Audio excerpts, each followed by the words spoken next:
afternoon. It was such a lovely hum of conversation over lunch and everything. It was would be mean to stop you. Sorry about the long queue, but thanks for all rejoining us again.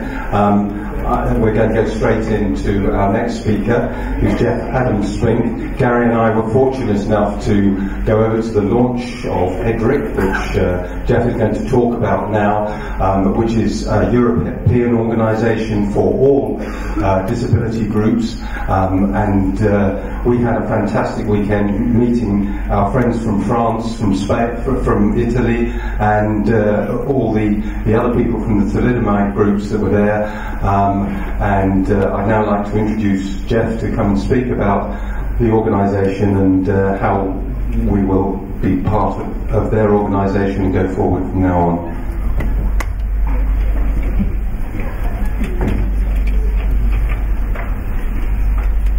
Good afternoon, everybody. Hi, yes, as Nigel says, I'm Geoff Adams-Spink. I'm the chairman of an organisation called EDRIC, and EDRIC stands for the European Dysmedia Reference Information Centre. And what we are is an organisation of organisations. We're very proud to have Reach as one of our newest members. And I really want to talk to you today about why we set up EDRIC, how we're taking our mission forward, and hopefully recruit your skills and enthusiasm to help us to grow an amazing online network. So, EDRIC came about as a result of conversations between some thalidomide groups in Europe, specifically between the UK Thalidomide Trust and the Swedish FFDN. And we were talking about what is the issue, what's the problem that we're all facing, those of us with these kind of rare conditions. And we decided to put some sort of theoretical bones on it, that what we're looking at in terms of, especially the way our healthcare is managed, we're looking at what we call a hierarchical network. The hierarchical network looks a bit like this. You've got all these nice smiley people around the edge, and they're all being treated by an expert or a centre of excellence. And with a rare condition, those experts are few and far between.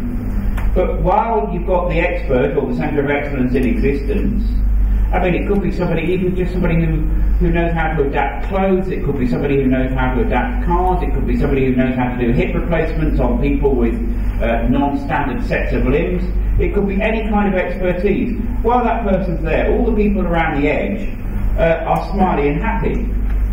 But sometimes a centre of excellence loses funding, or an expert retires or dies or just ceases practicing, and you get a lot of unhappy people because suddenly there's a disconnect. People don't know where to turn to. And this was the problem that we decided we wanted to try to solve. And again, as I say, to put some theoretical bones on it, what we thought we needed to do, I don't know why that's not advancing, but let me just click again. There we go. We needed to move to something called an audit network. And in our view, and bear with me, this is not going to be lots of kind of horrible diagrams that look scary, but this bit will be. In the audit network, you've got something like that. Now, you've got all your centres of excellence or experts, they're the big green blobs, and then you've got all the people around those green blobs, smiling and happy again. But you can see what's happening now. You've got links between the people and the centre, you've got links between the people and the other people, and you've got links between the centres talking to each other. So what we came up with this vision that says, this is the kind of network we need to have. In other words, if one of those big green circles disappears, the whole thing doesn't collapse. It looks a bit like this. The lines are still there, one of the green circles has gone, but everybody is still talking to everybody, and hopefully even the knowledge that was acquired and distilled by the expert centre has been shared with the rest of the network, so it hasn't gone and died and dribbled into the sand. So that was what we wanted to try to create, but that actually, although it looks complicated, it's not that exciting. here's what we decided was in our view, was the solution. The solution was EDRIC, the European Dysmedia Reference Information Centre. Now, EDRIC really, in our view, should contain three basic pillars that prop up the whole EDRIC. The first is an online community, and that's where everybody can talk to everybody and have all those meaningful conversations about where did you get that suit adapted, or what do you use to do your trousers up with, or all those myriad questions that people with a limb difference need to know the answers to. We also decided that all the knowledge flying around needed to be brought together in one place. So we decided the second plank needed to be the creation of a knowledge centre. And the third plank, the third pillar holding the whole thing together, we decided needed to be a forum for all the experts. So this is the big green circles all connecting with each other and connecting with all of the rest of the edifice of EDRIC. In other words, you've got the experts talking to the experts, you've got the people with limb difference talking to each other, and then you've got a dialogue between the experts and the people with limb difference. And all of that chatter gets distilled into the knowledge centre. When something really profound is shared, or when a new document is published, or when a new paper has been published by one of the experts, it gets captured in the knowledge centre. So, having decided that that's what we wanted to do, we decided that we needed to make a start. And where should we make a start? We should make a start by building our online community, and that is called DysNet. So EDRIC is the organisation, DysNet is the online community that brings everybody together. So we decided it needed to be transnational because limb difference is no respecter of frontiers, as you all know. We needed to be multilingual. We needed to use social media to create those connections because people are already using social media, and it's a great way to connect to other people regardless of where you happen to be in the world. That the users themselves generate the content, that's really, really important, and you find this happening all the time. And that it maintains the relationship regardless of experts. In other words, the users themselves, the people affected by limb difference, are the main conduit through which all the information flows, because they're the ones that care the most, they're the ones that need it most. And so the primary purpose should be DysNet and its members. So how are we doing it? Well, we're using lots of social media channels. We've got a Facebook page. We've got a brilliant forum set up called RareConnect, and I'll talk a bit more about that in a minute, but it's been set up for us by EURODIS, the European umbrella body for rare disease, and NORD, its North American equivalent. And the great thing about RareConnect is it's in 5 languages. It's in English, French, Spanish, Italian and German. And you can request a human translation by just pressing a button. If you see that somebody's posted about something, you can pick out a keyword and think, I really need to know what that's all about. You can press a button on the website and you can get a translation in the language that you choose. And it's not done by Google Translate, it's done by a proper human being. So there's RareConnect, and there's DysNet's RareConnect page. We're on Twitter. We're very, very active on Twitter, but we need, again, this is where we need your help. At the moment, we do have a Twitter feed, and we've got quite a number of followers, and we are tweeting very, very regularly. We're on Google Plus because that's an emerging platform, and I think in the next 2 or 3 years we're advised that it's going to become a major player in the social media world.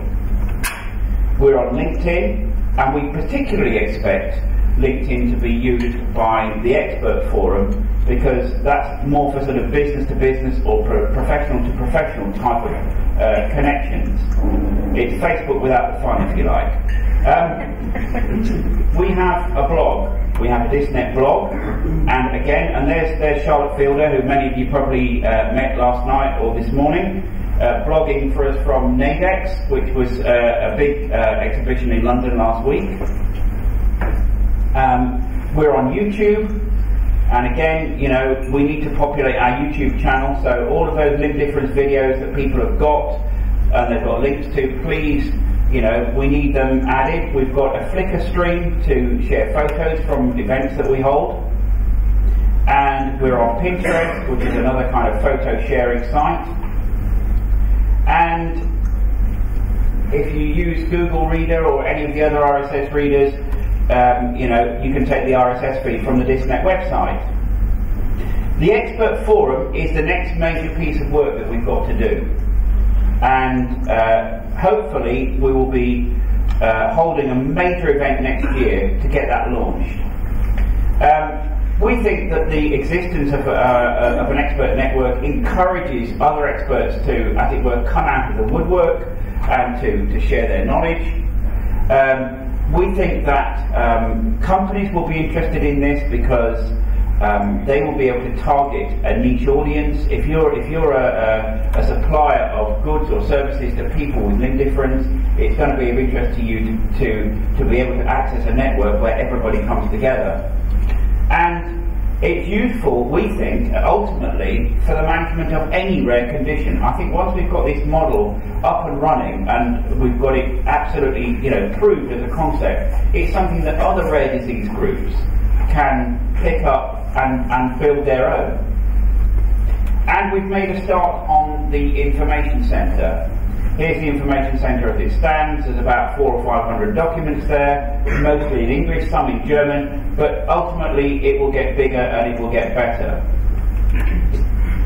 So, progress to date. Well, EDRIC was registered a few years ago in Sweden, and we spent a lot of time trying to raise money. Having got a major grant a couple of years ago, we really started to roll our sleeves up and get stuck in.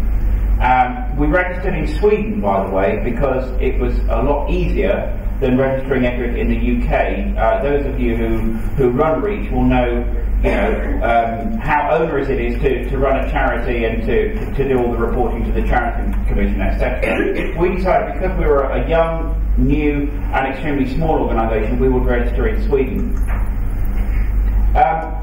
So the online community is already buzzing with activity. We've got, for example, 281 people liking our Facebook page. On Twitter, we've got, you know, we're pushing 600 followers, which isn't bad since we only started really with the online network in May this year. And the Knowledge Centre, as I said, has already started and is growing all the time. The Expert Forum is going to be the next big thing for EDRIC. The Expert Forum we want to launch by holding a major conference to bring everybody together in the autumn of next year. We will need to secure a fair amount of funding for that. We're already approaching the Wellcome Trust, and we've already had some extremely favourable conversations with the EU. But I have to say, we are certainly hoping that REACH will assist us with the application process, because the Wellcome Trust wants to see an application coming from a UK-based organisation.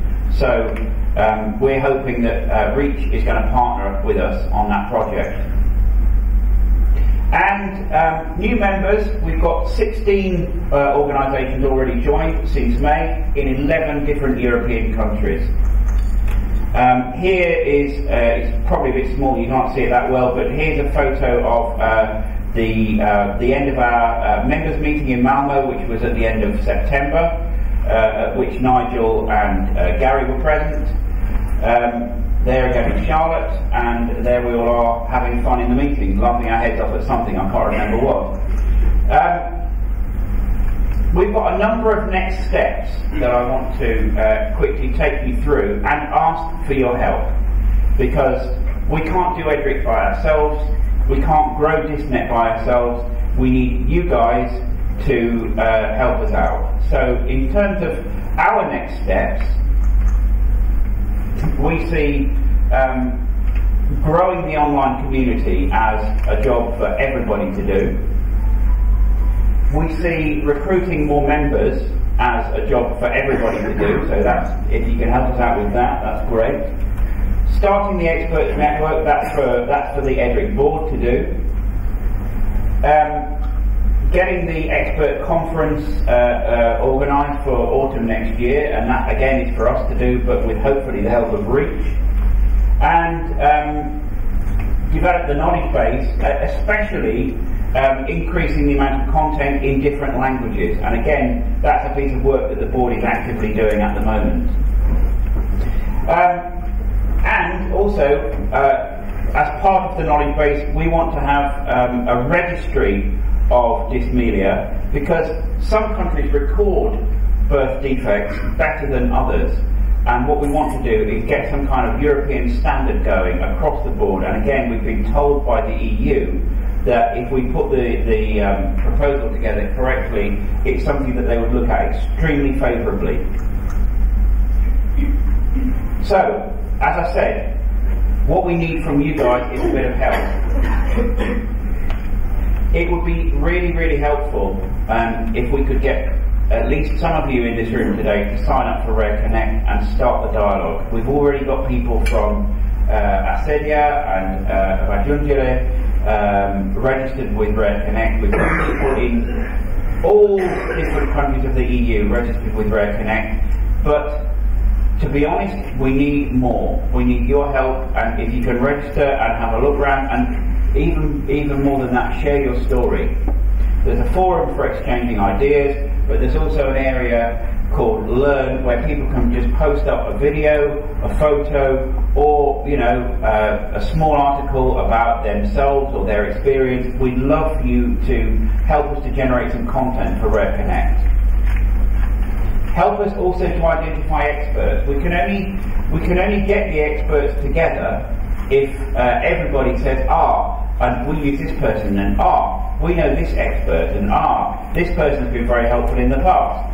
So, they might be academics in institutions, in universities and other places. It could be hospitals, clinics, centres of excellence, practitioners. Could be any number of people, or it could be, and if you recognise who that is, by the way, you're probably as old as me. It could be any particular expert. It could be somebody who knows how to adapt things. It could be somebody who's great with cars or electronics, but who's putting their skills to great use and developing assistive devices for people with limb difference. Spread the word is another thing that we need people to. We need people to shout about Edric. We need people to shout about DisNet and Rare Connect. So spreading the word is extremely important for us. And again, we can't do everything by ourselves. We're going to be asking everybody to help us out with that. And particularly, as I said, we have a blog. We get people coming to our blog because we post up extremely interesting and compelling content. And again, that can't just come out of our heads. That can come from everybody. So whatever the story is that you want to tell, that you want to share, we'd be very, very, very happy to host a piece from you on our blog. So, in essence, this is the vision that Edric has. It's a vision where people with limb difference are connected together, are using the myriad social media channels that are out there, all of those online tools, blogging, Google+, Twitter, whatever it happens to be, to make connections, to perpetuate connections, to share ideas, and to have brilliant conversations. And that, ladies and gentlemen, is Edric. Thank you very much.